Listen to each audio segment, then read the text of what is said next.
ஒரு glass water விட்டு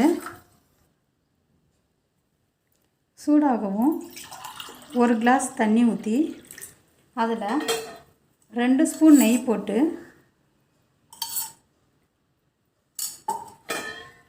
நல்லா மிக்ஸ் பண்ணிவிட்டு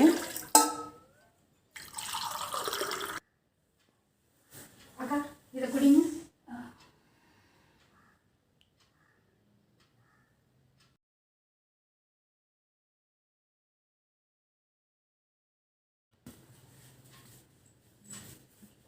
அக்கா என்ன பண்றீங்க?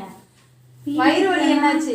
சரியாயிடுச்சு கோமதி. அப்படியா? நல்ல மருந்து. ஓகே, ரொம்ப தேங்க்ஸ். ஓகேக்கா. இதே மாதிரி பீரியட் டயத்தில் வயிறு வலிச்சிச்சுன்னா சுடுதண்ணியில் 1 கிளாஸ் சுடுதண்ணியில் 2 ஸ்பூன் நெய்யை ஊற்றி குடிங்க. 2 hours 3 hours உங்கள் வயிறு வலி இருந்த இடம் தெரியாமல் போயிடும். எல்லாரும் சந்தோஷமாக இருங்க.